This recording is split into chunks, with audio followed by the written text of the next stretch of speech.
Hola chiquillos, ¿cómo están? En esta ocasión les traigo un nuevo video para los séptimos, ya preparándonos para la prueba de nivel. Voy a explicar las características de los tipos de microorganismos. Lo vimos en clase a través de esquemas. Allí te dejo el objetivo, también te dejo los indicadores para que nos organicemos y podamos ir aprendiendo. Es importante que puedas tomar nota, tomar apuntes. Traté de resumirlo lo más que pude, agregar esquemas, imágenes para que sea un poco más familiar, más agradable. Así que comenzamos. Primero, vamos a hablar sobre los organismos, ¿no? que nosotros entendemos por organismo. Y bueno, entendemos por organismo a todos los seres vivos que, que componen los diferentes espacios del planeta y que pueden variar enormemente en cuanto a forma, sus características y elementos primordiales, pasando de microorganismos a gigantescos animales de más de 100 metros de largo, es decir, de un organismo micro muy mínimo a uno muchísimo más complejo de grupos de organismos. En cuanto a su clasificación, tenemos los unicelulares, como el nombre lo dice, que están compuestos por una sola célula. Más adelante vamos a ver los ejemplos. Y también tenemos los pluricelulares, que están compuestos por dos o más células. Bueno, dirá, ¿es posible que haya algún tipo de organismo con una sola célula? Sí, sí lo hay. Se llaman unicelulares. Entonces, como estamos hablando de una célula, necesitamos saber qué es una célula. Primero, la célula es la unidad básica de todo ser vivo. Y en su interior se llevan a cabo muchísimos procesos vitales y se clasifica en dos grandes grupos, eucariontes y procariontes. Ya vamos a ver qué significará cada uno de ellos. Las procariontes. Entonces, estos corresponden en el renglón de la célula y sus tipos. Este tipo de célula no posee un núcleo definido, o sea, un núcleo verdadero que guarde la información genética, las procariontes.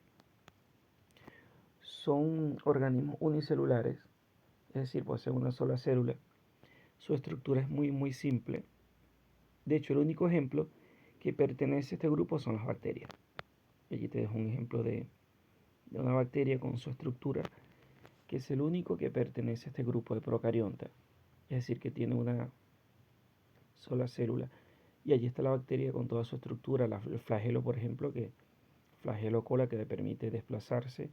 Fíjate que esa estructura color marrón, que son como una especie de fideos que están enrollados, es lo que sería el núcleo, pero no es un núcleo verdadero, sino que está desplazado en toda esa estructura, la pared celular que protege, por ejemplo, dentro de su estructura. Es decir, no posee un núcleo verdadero. Y recuerda que solo a este grupo pertenecen las bacterias. Vamos ahora con las eucariontes. Bueno, posee un núcleo definido en donde guarda el ADN o la información genética. Ellos sí poseen un núcleo verdadero. Son organismos, pueden ser uni y pluricelulares. Poseen organelos, es decir, órganos pequeños que tienen una función específica dentro de una célula. Aquí ya hay más orden. Ejemplo de ellos: animales, plantas, hongos y protozoos. Entonces allí está la principal diferencia entre la eucarionte y la procarionte. Y fíjate que la célula eucarionte, dentro de su estructura podemos encontrar tanto la célula animal y vegetal. Y allí te dejé un esquema que compara la similitud de la estructura entre ambas, con colores. Por ejemplo, ¿cuál es la principal diferencia entre la célula vegetal y animal? Te voy a mencionar una, que es la pared celular. Si te fijas, en la parte derecha está la pared celular, que la célula vegetal sí tiene pared celular, que en este caso es una estructura que se encarga de proteger la célula, por eso el nombre de pared, pero la célula animal no tiene. Otra principal diferencia es el cloroplasto. Fíjense, está en color amarillo. Si te das cuenta, la célula vegetal tiene cloroplasto, la célula animal no.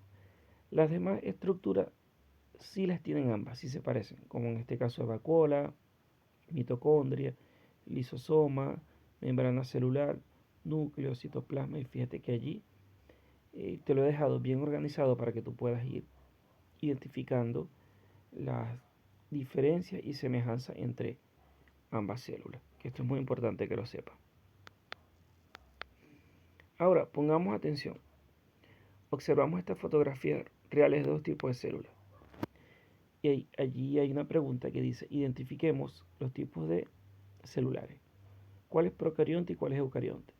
Si nos vamos a la parte izquierda, vemos que hay una célula procarionte en la cual el material genético es disperso. ¿Qué quiere decir disperso? Que no es organizado, no un material genético verdadero. Mientras que las células eucarionte, recuerda que las células eucariontes poseen una estructura llamada núcleo verdadera, y allí está totalmente señalada con esos dos ejemplos de células. Ahora, ¿qué son los microorganismos? Que si vamos entrando ya en la materia a manera de profundidad. Los microorganismos son seres vivos, unicelulares o pluricelulares, e invisibles para nosotros. En este caso, es necesario la presencia de microscopios para observarlos bien. Dado su infinito tamaño, se requieren unidades de medidas como micrómetro o micra, que equivale a milésimas de la parte de un milímetro, es decir, que son muy mínimas.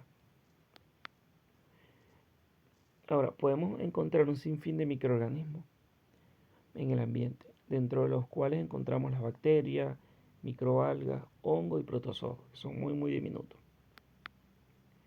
Y allí están los grupos que encontramos: bacterias, protozoos, microalgas y hongos, que son muy diminutas, pero gracias a la ciencia, al estudio de los microscopios, así lucen desde un punto de vista real. Vamos a definir las bacterias. Fíjate que lo he colocado a la parte derecha, dentro de uno de los primeros microorganismos, que las bacterias son microorganismos procariontes, es decir, organismos unicelulares de pocos micrómetros de tamaño, muy mínimo. De hecho, las bacterias viven en variados hábitats, pertenecen al reino Monera, viviendo aislados en colonias, tienen un tipo de célula procarionte, son un tipo de organismo o número de células unicelular. Su reproducción es asexual a través de un proceso llamado fisión binaria.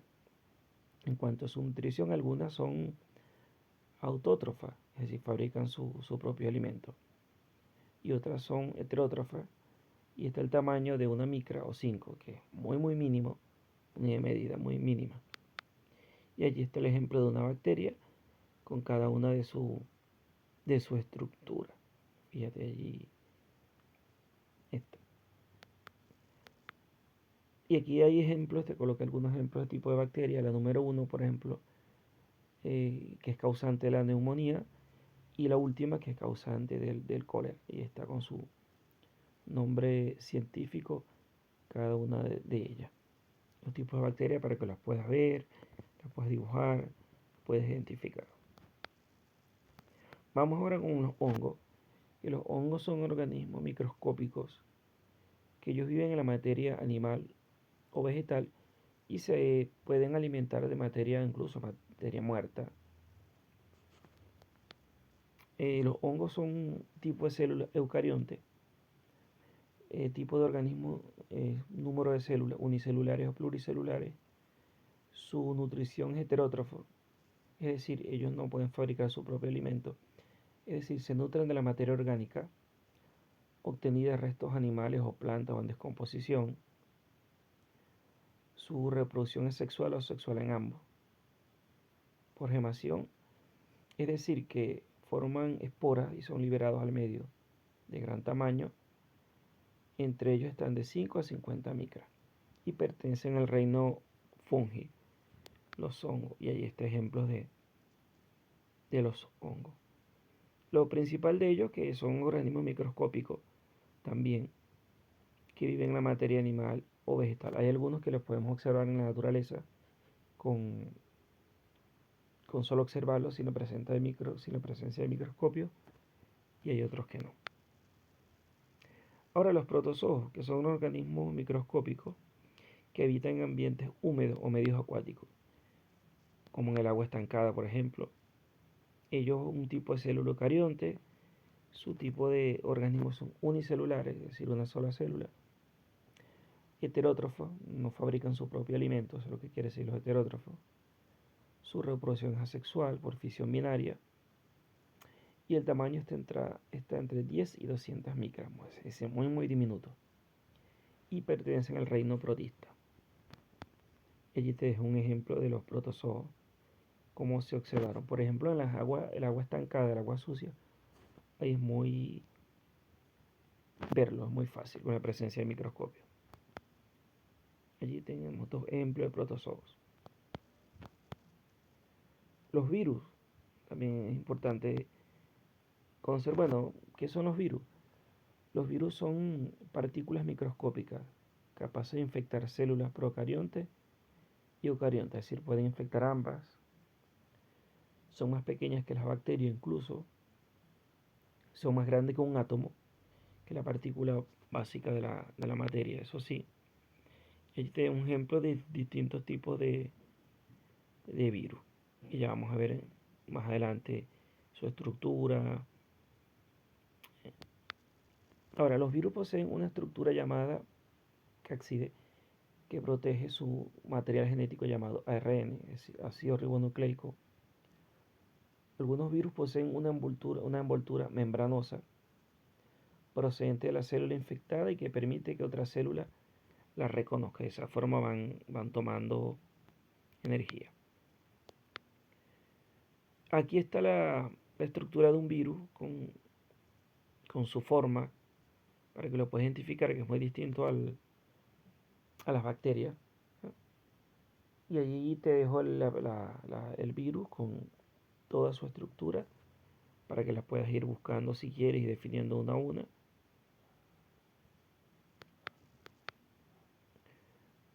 Vamos ahora a hablar de un grupo que son los bacteriófagos, que tienen una cabeza compuesta por una cápside y una cola con fibra. Fíjate, infecta solo a bacterias. Ejemplo, el bacteriófago T4 que ataca a la bacteria. Y allí está el ejemplo que te coloqué, cómo es capaz de atacarlo. De hecho, como los virus no son seres vivos, no, de hecho no están en ningún reino, hay quienes no lo consideran seres vivos, poseen otro método de multiplicar, el cual consiste en replicarse dentro de un organismo celular. Ser vivo, es decir, que ellos necesitan sí o sí invadir un ser vivo, buscar una célula huésped que le permita tener copias para poder infectar a más estructuras y de esa manera poder seguir multiplicándose y seguir con vida.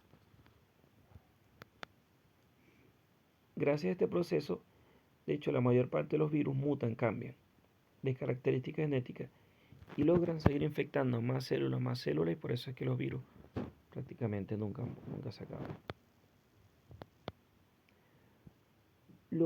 También es importante hablar de los microorganismos y sus efectos en la salud humana, porque no todos son negativos. Hay efectos positivos, por ejemplo, algunos microorganismos que favorecen a la salud humana. Los probióticos son microorganismos que contribuyen a la parte del microbiano y el que son el equilibrio del correcto funcionamiento del organismo, para el sistema digestivo, por ejemplo. De hecho, la microbiota es un conjunto de millones de microorganismos que están presentes dentro del cuerpo, producen vitaminas, ayudan al proceso de la digestión, que impide la invasión de microorganismos que puedan causar distintas enfermedades. Entonces, fíjate que nos protegen algunos microorganismos. Pero también hay efectos negativos. Los microorganismos y virus son capaces de producir enfermedades que son denominados agentes patógenos. Estos son causantes de las enfermedades contagiosas que se transmiten de un individuo portador enfermo a uno sano. Ahí sí lucen los microorganismos o virus negativos que de una u otra manera nos pueden afectar. Los microorganismos patógenos, que son los más comunes, que es pie de atleta, esta infección causada por un hongo, la tuberculosis también llamada. Este tipo de microorganismos principalmente afectan a los pulmones. Mycobacterium tuberculosis es el nombre científico que se le da. Ahora, también tenemos en este caso a otros agentes patógenos como la toxoplasmosis, que es causada principalmente por un gato, fíjense, o la varicela, que es provocada principalmente, que provoca salpullidos, algún tipo de ampolla. De hecho, la toxoplasmosis provocada por el protozoo Toxoplasma gondii se transmite por los gatos, causa malestar y daños y graves daños al feto en la gestación.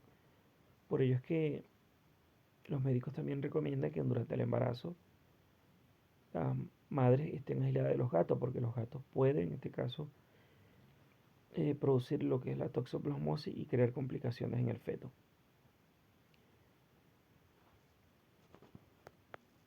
Y también tenemos otro tipo de microorganismos patógenos como el coronavirus, que recién fue causa de muchas muertes durante la pandemia, que es una familia de virus respiratorios que provocan una serie de enfermedades en todos los seres humanos, desde un resfrío común hasta cuadros más graves, incluso a causar la muerte.